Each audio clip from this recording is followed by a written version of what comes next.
This is Matt and Christina doing our Kent State debate. Okay. Yeah. Alright. So, and you know the order, right? How we're doing? Yeah, you're going first, then I cross-examine you, then I And go, you you do cross-examine me, and then we both have like rebuttal. Then I go first on the Yeah, rebuttal? on the rebuttal, Okay. yeah. Alright, you can start. Ready? Yeah. Leading up to the events on the 4th, students at Kent had participated in riots, throwing rocks at police and other officials, looting and damaging property. Emotions ran high throughout the campus because Nixon was expanding the war into Cambodia. While students expressed themselves through rallies and eventually protests, the safety of all people in Kent, Ohio was at risk. The National Guard had been called in to restore safety and order to Kent, like they had other college towns around the country during the war. I'd like to talk a little bit about what some of the students' behavior was leading up to the 4th. On Friday night, the 1st, there was property damage in the town of $15,000. Newspapers have reported that 10 to 15 buildings had windows broke, and 4 or 5 policemen or sheriff's deputies were injured by rocks thrown by students. On the 2nd, the ROTC building was set on fire. While the identity of the arsonist of the ROTC school building remains unknown today, it was most likely done by Kent State students. The ROTC building was targeted by the students because it was linked directly to the war they protested. School officials heard rumors in previous days that students may set fire to the building, and the school removed many explosives before Saturday night. When the wooden building started to burn, students cheered. When the fire department showed up to put out the fire, Kent students took out pocket knives and cut the hoses, making it impossible for the firefighters to do anything. The night before this, property in the center of Kent, where many students had been congregating, had been damaged. On May 2nd, a building at Kent State had been set on fire during an anti-war gathering. The safety of students on campus and the community was at risk due to violent gatherings of the protest. On Saturday night, 4 Kent State University policemen were injured by rocks. The guards showed up Saturday night and Troop G's convoy was stoned as it approached the campus. 8 guardsmen were injured by rocks and flying glass, at least one of whom required medical attention. Activity on campus and Lincoln and East Main Street on May 3rd, this is Sunday, constituted a riot, as declared later by the grand jury in Kent, Ohio. At this point, the guard needed to establish order on campus and prevent more riotous behavior. As for the responsibility for the shooting, the prevalent opinion was that the guardsmen were surrounded, that their lives were in danger by rocks and missiles hurled at them, that a sniper had fired upon them, and they thus rightly fired in self-protection. According to General Robert Canterbury, with the loss of crowd control because the tear gas supply had become exhausted, the National Guardsmen feared for their lives from the dual threats of being overrun by throngs of students and being injured by the huge rocks and objects that were being constantly thrown from the crowd. On that day, on May 4th, 12,000 leaflets were passed out to students informing them that any rallies were prohibited on Monday, May 4th. Some questioned the poor distribution of the leaflets that was up to the school to pass out. However, before any shots were fired on the 4th, an officer of the guard got on his bullhorn to read the riot act, announcing that any protests were prohibited and to disperse immediately. He then got in his Jeep and drove around campus announcing to students to disperse. He was met with violent resistance. Students threw rocks at the officer and members of the guard chanting, "Pigs go home." After numerous warnings in print, on television, and verbally on campus that day, the guard felt that the mob posed a threat to public safety. Accounts from the members of the guard say the reason why they fired at the mob of students was in self-defense. Larry Schaefer says in an interview 10 years after the shooting that he noticed a demonstrator coming at him with his hand raised in an obscene gesture and his other hand behind his back. "I felt I was in immediate danger, not knowing whether he had a weapon or a rock," Schaefer said. "I felt my life was in danger." The students posed a threat to the guard because they were now upset with, antagonizing, and advancing on the men who came to establish order in Kent. 58 guardsmen were injured by rocks and other objects were forced to retreat. And you have 2 minutes left, so I guess you I still have 2 more minutes? Yeah. Okay, maybe I can talk a little bit more about what went on the 4th. 1 minute, yeah. Okay. What happened, well, I have 1 minute, but I can tell you that, and I'll talk about this a little bit more later, some of the students who had retreated on the 4th obtained rocks and possibly other objects from the parking area south of Dunbar Hall, and from a construction site about 7 yards southeast of the practice football field. Construction workers say 200 bricks were missing from the construction site. Students came within range of the guard and began to pelt them with objects. Some estimate there were up to 50 people throwing rocks and bricks at the guard. When the guard turned around and walked up the hill, it was because they were retreating from the students. Okay.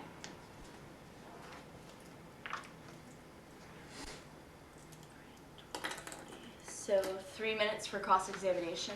Okay. Alright. You can tell me. I'm gonna focus the majority of my questions just on the activities that actually took place on Monday the 4th. Okay. First question is, you assert that the guards were acting out of self-defense, that there were, and to quote, throngs of students advancing towards them. I have information that shows that really, at most, it was only about 50 students that were actually advancing towards the guards. I also wanted you to take a look at this picture. Let's see, I don't know if I can get that for the camera. But this was minutes just before the actual shooting. Does it really look like the guards were being threatened at this point? There aren't any students in the general area of the National Guards. Yeah.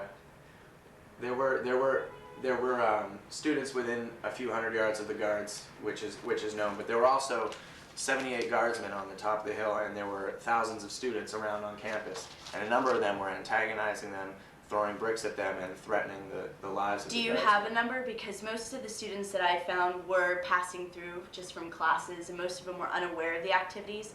And in addition, with your charge about the leaflets, most of the leaflets were distributed through mail and therefore weren't received by the students until that Monday. Right, and the students were still given a chance to disperse. As I can read again a little bit more in detail how the guard was driving around telling the students to disperse over and over, and the students met that with throwing rocks at them and chanting back at them, not taking them seriously. Who gave the guards permission to fire?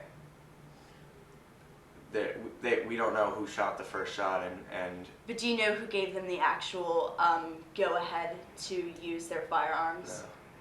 no. Okay. Actually, no one did. It's after they started firing, Major Jones began to run up and actually hit the guards on the head with his club to get them to stop firing, realizing that their actions were wrong. In addition, in terms of doing this in self-defense, are you sure that there was no other method that they had left, that they'd exhausted all their other resources? Well, they had exhausted their tear gas. See, I found... that they knew about, those soldiers. Yeah, I found research that a specialist Russell rep of A Company still carried with him 8 canisters of tear gas, which was known by a few superiors, but they decided just not to use it. How That's much? all 3 minutes. That's it. Is it? Okay, yeah. At least. So I'll give you, so now you have 5? Yeah. 4 to 5? Okay. Alright, whatever you're Every citizen of the United States has the right to oppose the actions of their government. Even Spiro T. Agnew was in agreement with that assertion. Furthermore, every citizen of the United States has a constitutional right to peacefully assemble in order to express their opposition. While I will not try to convince you that the student demonstration held on Monday was a peaceful assemblage, the students' reaction to the National Guards were more reactions to fear than actions of violence. Place yourself at the scene. You're standing on the commons chanting 1, 2, 3, 4, we don't want your fucking war. The Liberty Bell is ringing in your ears, a constant reminder of the freedoms guaranteed to you by this nation and the freedoms that you seek to defend. Your attention is turned to the right as the mechanical men are advancing towards you, men with gas masks, faceless creatures beginning to advance towards you with bayonets. It's a disconnected scene that screams Orwell in your mind. These men are advancing towards you to accomplish one mission, to keep you quiet, to keep you from disclosing their lies to the uninformed masses. You pick up rocks and begin pelting them at the enemy because you will not submissively surrender to the man. And then the sounds of combat fill the air, 67 shots in 13 seconds. The students reacted out of fear, which will be argued was wrong and justified the subsequent response. But to charge the students with acting incorrectly is to consequently charge the National Guards with doing the same. The National Guards allegedly acted out of this same fear. It was this same emotion that prompted the guards to defend their own lives. The situation at Kent State, the death of 5 students total and the injury of 8 more, was not the result of fear, but was instead the result of many mistakes by both the administration of Kent State and the Ohio State government. First, Kent State policy states that Kent State security officers are to seek help first from the city police and sheriff, then turning to the State Highway Patrol when seeking assistance during student demonstrations. Why was the National Guard called to act? I charge that it was a tactical decision made by Governor Rhodes to boost his image for the upcoming election. Secondly, the National Guards were acting out of their jurisdiction. There had been no declaration of martial law, and the Guards were acting under the false assumption that they had the authority to act.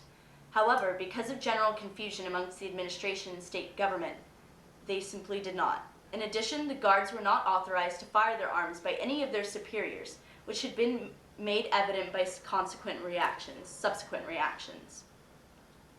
The Guards acted of their own volition, which violates National Guard's disturbance control guidelines, especially considering that the use of arms was employed as a last resort while there were other options available to the Guards. The affirmative charges that the Guards acted out of self-defense. Their lives were being threatened by a large mob of young students throwing rocks and bricks. This charge is false. The majority of students gathered on the common were bystanders simply passing through, stopping to watch history unfold before their eyes. While there was a group of militant radicals throwing rocks and so forth, pursuing the Guards, these students were a small minority, numbering at most 50, and that is a generous estimate. In addition, the FBI report states, "We have some reason to believe that the claim by the Guard that their lives were endangered by students was fabricated subsequent to the event, that the apparent volunteering by some Guardsmen of the fact that their lives were not in danger gives rise to some suspicions." A chaplain of Troop G spoke with many members of the Guard and stated that they were unable to explain why they had fired their weapons. In addition, and this is also in the FBI report, the Guardsmen were not surrounded. Photographs and television films shows that only very few students were located between the Guards and the Commons. They could easily have continued in the direction in which they'd been going. No Guardsman claims he was hit with rocks immediately prior to the time that he heard shots. Just like 30 seconds. 30 seconds. The closest demonstrators were approximately 60 feet from the National Guard, and yet the closest student shot was 71 feet. While the furthest away was either 495 or 745. My research differs on that number. 4 students were shot in the rear. How can these students threaten the National Guards with their backs turned to them? The answer is simple. They weren't. Okay. Okay. So, take a second. All right, I have 3 minutes. You ready? Yeah. Well, you paint a really pretty picture of a total peaceful protesters getting kind of massacred by the National Guard who showed up to do battle. But I want to talk a little bit more about the history of the students. First of all, there were a history of problems. In April 1969, the Kent State chapter of SDS disrupted a meeting being held in the Music and Speech Building. 58 students were arrested. Among them were 4 leaders of the SDS.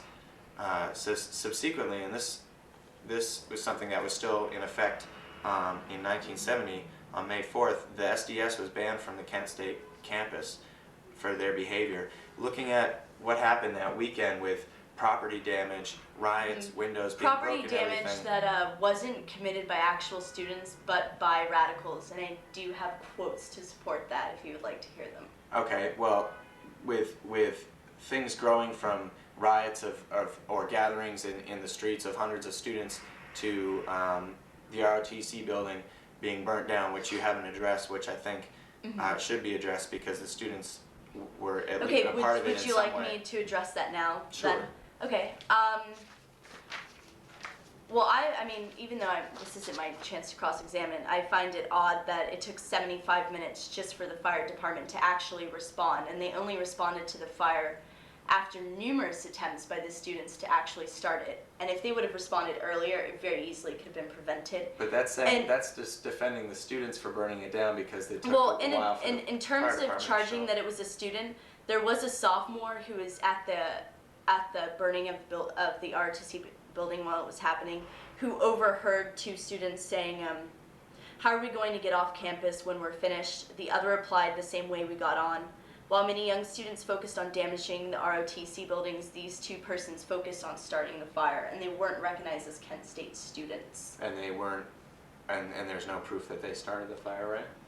There's no proof that they actually started the fire, but they were seen tossing rags with gasoline in there, so Okay. chances are these were the 2 that did start it.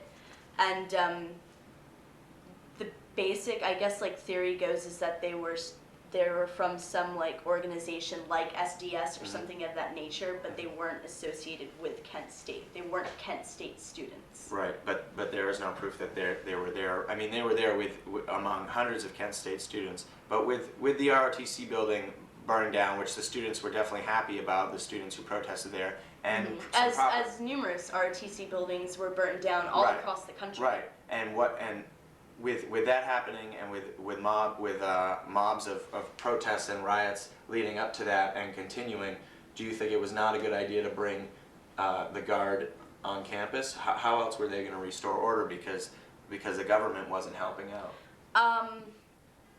Well, no. The local government was willing to bring in local police as well as the state police, but it was the governor who decided that he wanted to bring in the National Guards. It really wasn't the decision of the administration, but it was something that the government chose to do. And I think in order to make a statement, if anything else, that they wouldn't stand for any sort of dissension on these issues. Okay.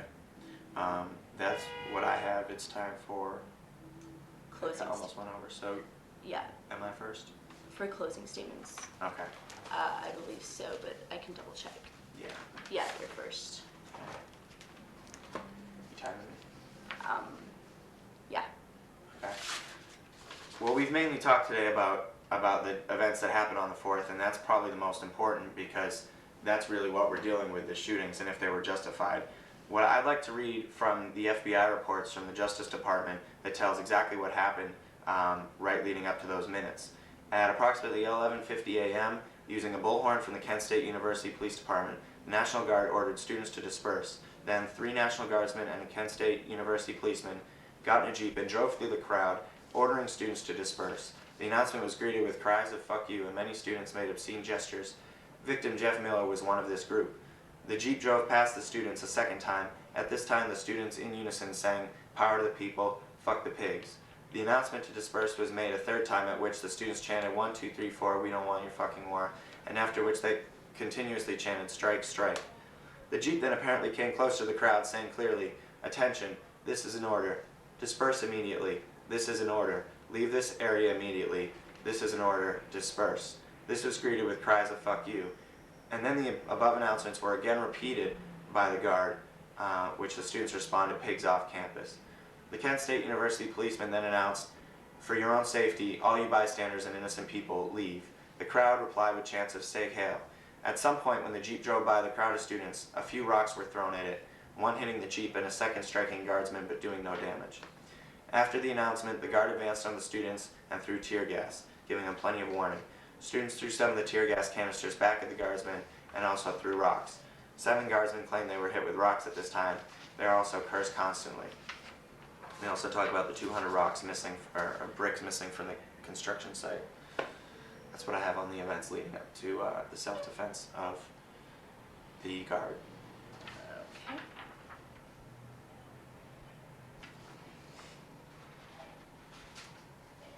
All right. Are you ready? Yeah. On May 4th, 1970, Allison Krauss, Jeffrey Miller, William Schroeder, and Sandra Shearer were unjustly murdered by the Ohio National Guard. This Orwellian image should play forever in our memories of this event, for it is justified. The fear that the gas mask aliens conjure will play over and over again, and it should. They acted fiercely and irrational, and we have every right to fear that kind of behavior on the part of the U.S. government. 5 individuals lost their lives because of the insolence of the administration and Ohio government. Rhodes wanted to make an example of Kent State and was hasty in sending in the Ohio National Guards. In addition, the general lack of communication between the institution and public resulted in death. For instance, while it had been charged that the demonstration being held on Monday was illegal, it actually was not. The only reason that was stated was because no one was able to make a clear decision, and Major Harry Jones of the Ohio National Guards delivered his opinion that the guards were legally empowered to forbid this gathering. Meanwhile, it actually was not. This information was incorrect. There are also 2 additional errors. The leaflets were signed by university officials instead of the Ohio National Guard. And the majority of students actually were returning from off campus this weekend and had no idea of what was going on, and therefore mainly stood in awe of the events that was actually happening on Monday and were not actively participating. And even President White of Kent State University had not been notified that the guns were actually loaded, and most students went on to testify that they believed that they were either rubber bullets or were blanks, that the guns were not actually loaded.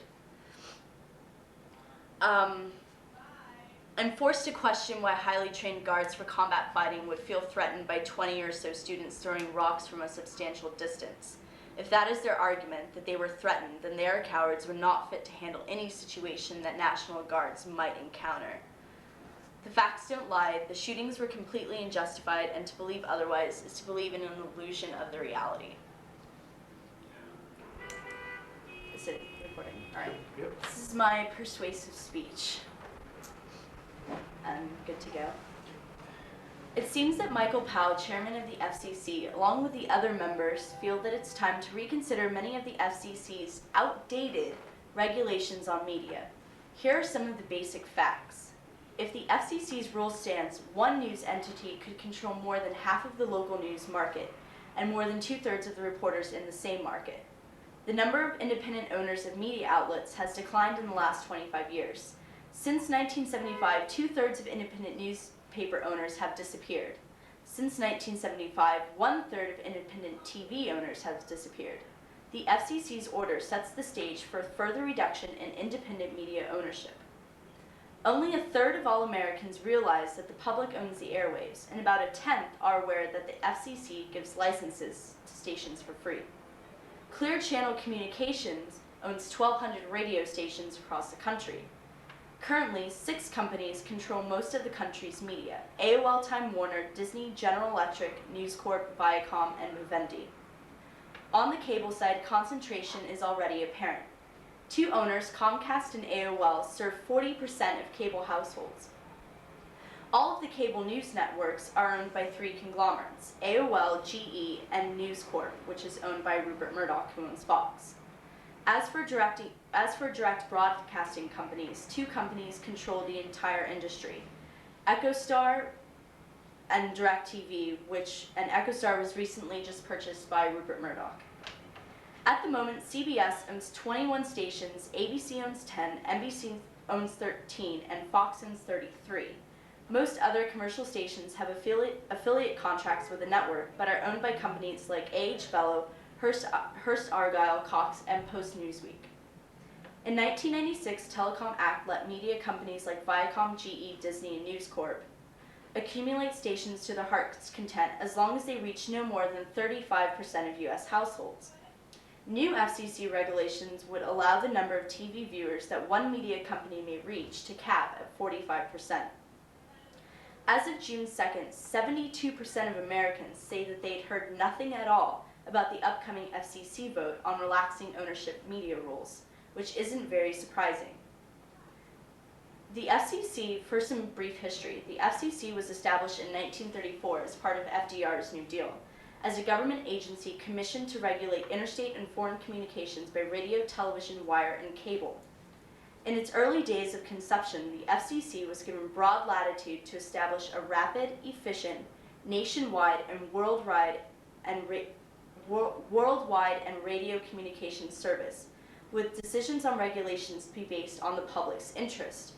As the public's interests have altered, and by public I mean private, the FCC's proposed regulations favor deregulation and media consolidation.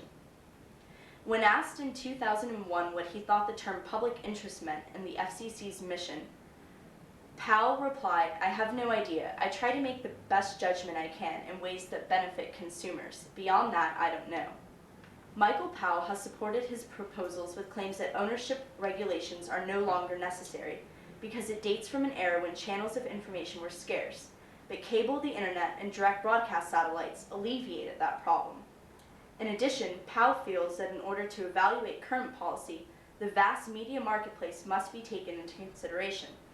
However, most Americans, 80%, still get their news from local TV and newspapers. allowing consolidation between those main sources of local news on the premise that the internet and cable have become the primary source of local information is not market reality. On June 2nd of 2003, the Federal Communications Commission voted 3-2 to authorize media consolidation. On July 17th, the House of Representatives delivered a 40-25 vote against the new regulations. The House approved an appropriations bill that prohibits expanding the number of American viewers one company may reach to 45, holding the limit at 35%. In addition, the House Appropriations Committee approved a budget amendment that would make it more difficult for broadcasting companies to acquire more television stations. Can you give me 2 like minutes two left. minutes, right? On September 16th, the Senate voted 55-40 to wipe out all the Federal Communications Commission's controversial new media rules, employing a resolution of disapproval. The resolution is now put on the House calendar where a more rigid vote is expected. However, if passed, the White House has promised a veto, which isn't shocking at all, considering that the Sinclair Broadcast Group, which owns at least 62 television stations, is known for its right-wing approach to the war in Iraq, while Clear Channel has been sponsoring pro-rallies for its right-wing approach, pro-rallies for the war in Iraq as well. The FCC's argument is that the regulation serves public interest, and apparently, according to Rupert Murdoch, owner of Fox and other properties, conservative talk radio is just more popular. The internet isn't a mass medium. Little than more than half of the U.S. has access to internet in their households, and among that figure, among minorities that figure is much lower. In terms of consolidation and the impact on journalism, owners of newspapers generally want the ban lifted, and journalists who work for those papers generally don't. Reporters, columnists, and editorial writers tend to think it's an unwise career move to publicly oppose their bosses and therefore their bosses' own personal interests. Media consolidation would further widen the gap between the interests of private owners and the interests of journalists who hold themselves accountable to real public opinion. This is why the FCC and the White House must be stopped. Media isn't like a toaster, some other unimportant product with a limited impact. Media is culture, information, ideas, and viewpoints. And fewer hands in control of producing and distributing media represents fewer perspectives and ideas. But I guess that's their intent, or so it seems. One view, one homogeneous society, one result, which would be compliancy.